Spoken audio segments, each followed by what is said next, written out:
On October the 28th, the upcoming lunar eclipse awaits us. A lunar eclipse typically follows the solar eclipse within the next 2 weeks. And this will be a partial lunar eclipse lasting for approximately 4.5 hours. This means the moon will darken and will be seen at least some parts of the eclipse in Europe, in Asia, in Australia, in Africa, in North America, Atlantic and Antarctica. And this eclipse brings bigger problems than we experienced till now.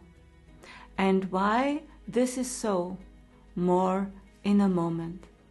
But first of all, a warm welcome here on my YouTube channel.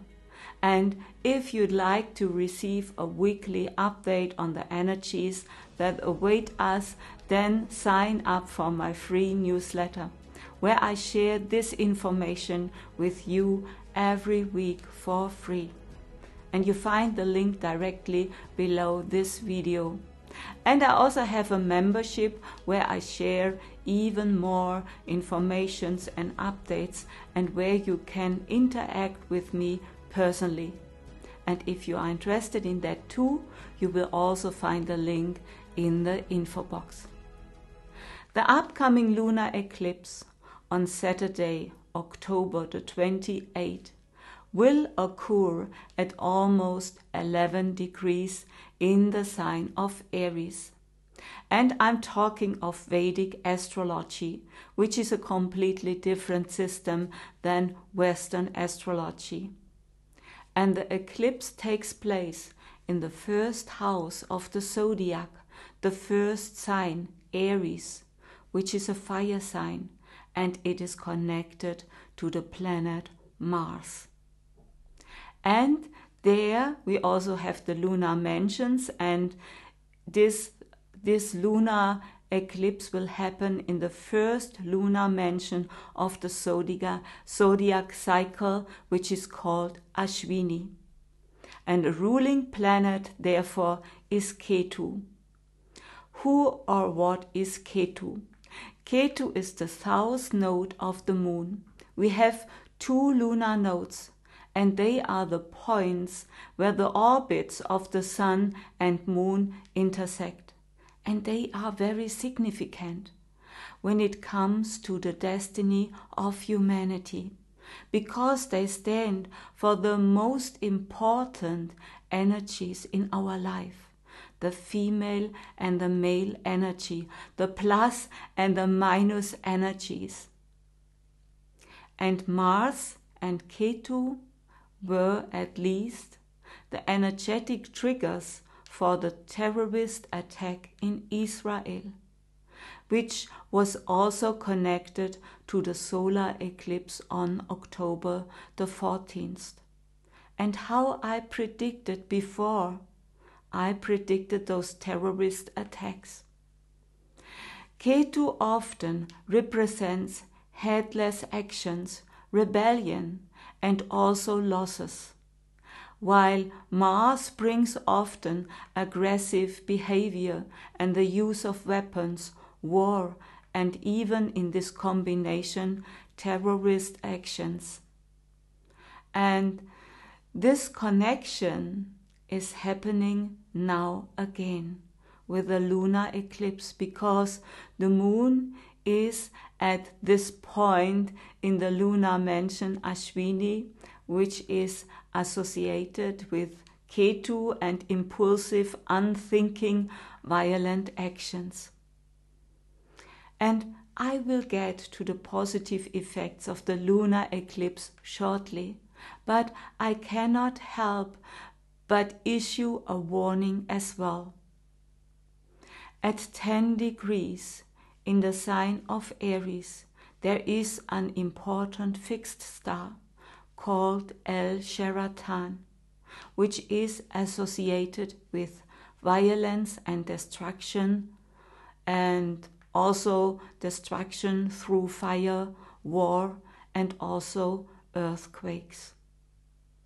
And Pluto is also involved in this eclipse, because Pluto, the planet of transformation, of death and rebirth, and of tremendous power, is positioned precisely between the sun and the moon.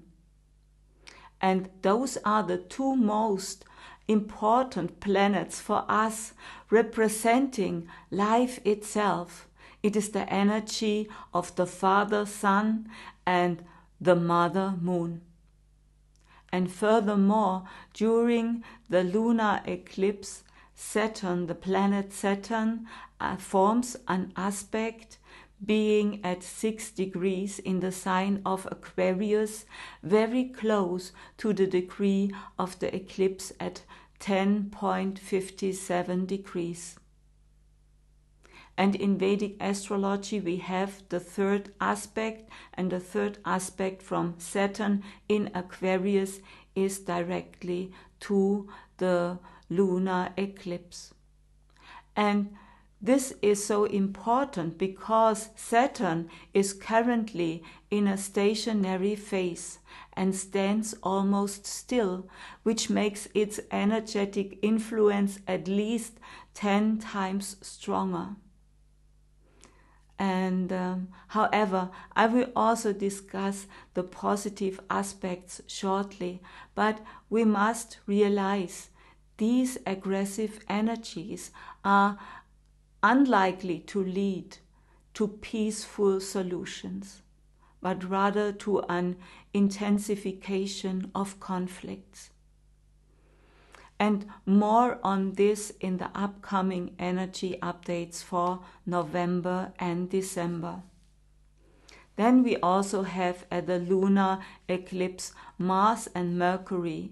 They are located in the opposite house in the sign of Libra during the eclipse, which signifies a lack of diplomacy and a lack of connection and communication. They are very close together. And this also means that your own communication will not be so good, even among your friends and family. And it can create a feeling of not being connected to oneself and of feeling foreign in your own body. And this also can cause strong emotional ups and downs in connection with the eclipse. And Mars and Mercury are situated in the lunar mansion Swati, and Swati is ruled by Rahu, and Rahu is the upper lunar node. And this intensifies illusions, deceptions, and it can make us feel like we are losing control, because the upper lunar node Rahu is now in the transit exactly at 0 degrees in the sign of Aries. And this can bring a feeling of drowning and losing control. And so there will be issues concerning trade and also transport and travel problems, and I also see the risk of a possible plane crash. And it does not have to happen, but these unique combinations of energies can trigger such events. And then we also can look to the path of the lunar eclipse. And this path also goes across Europe, meaning that where the eclipse we can see, and also North America, it will have a significant impact and importance. In ancient Babylonian astrology, the zodiac sign Aries is connected with the countries of Afghanistan, Western Europe, Israel, and also Germany. And By the way, Afghanistan recently experienced a strong earthquake, which astrologically relates to the current conjunctions of the planets that I talk about in my videos.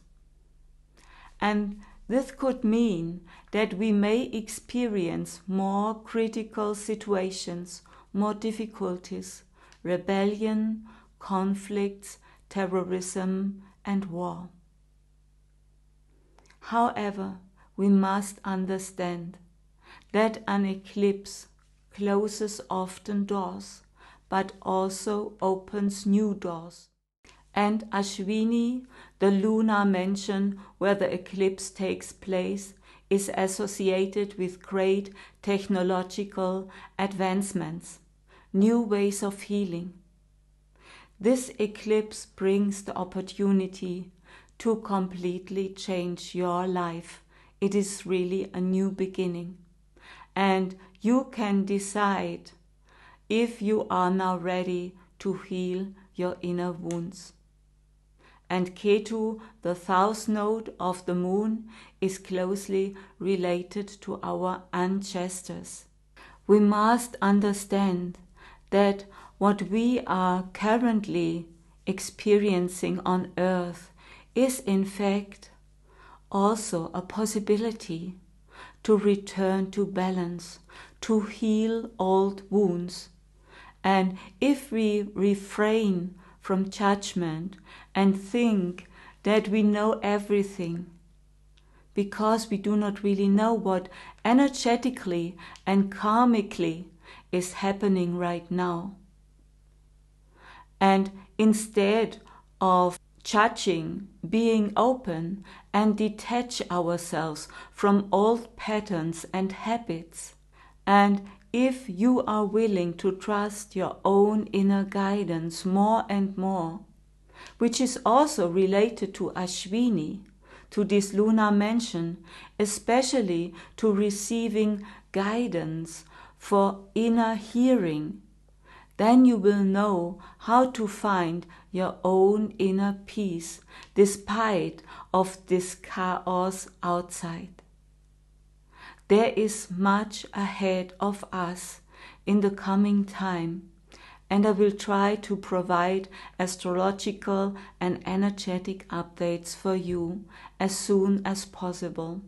So please subscribe to my channel and share this important video. Thank you. Namaste.